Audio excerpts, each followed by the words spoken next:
अस्सलाम वालेकुम, कैसे हैं आप। उम्मीद है कि सब खैरियत से होंगे। तो आज मैं बना रही हूँ मैंगो स्मूदी। तो इनके लिए किन किन चीज़ों की ज़रूरत होती है मैं आपको बताती हूँ। दूध लिया है मैंने 1 गिलास, दही लिया है मैंने 1 प्याली, चीनी ली है मैंने 4 टेबल स्पून। ये आम की छोटी छोटी बाइट की है ऊपर गार्निशिंग के लिए मैंने।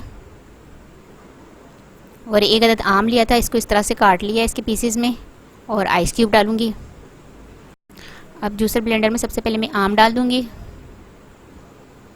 दूध, दही, चीनी, आइस क्यूब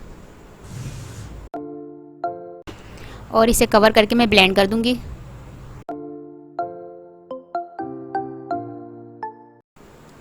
तो झटपट से हमारी मैंगो स्मूदी तैयार हो गई है। तो ये गर्मी के लिए बहुत हेल्दी और बहुत अच्छा ड्रिंक है। तो आप इसे अपने घर में ट्राई कीजिएगा। उम्मीद है कि आपको ये ड्रिंक की रेसिपी पसंद आएगी। और अगर आपको ये रेसिपी पसंद आए तो मुझे अपने कमेंट्स में बताइएगा कैसी लगी आपको ये रेसिपी। और अगर आपको मेरी वीडियो पसंद आती है तो लाइक करें, शेयर करें। और अगर आप मेरा चैनल पहली मर्तबा देख रहे हैं तो सब्सक्राइब कीजिए, नीचे दिए गए बेल आइकन को क्लिक करें ताकि मेरी आने वाली नई वीडियो आप तक पहुँच सके। अपना बहुत ख्याल रखिएगा, मुझे अपनी दुआओं में याद रखिएगा। आपसे मिलती हूँ इंशाल्लाह अगली वीडियो में। अल्लाह हाफिज़।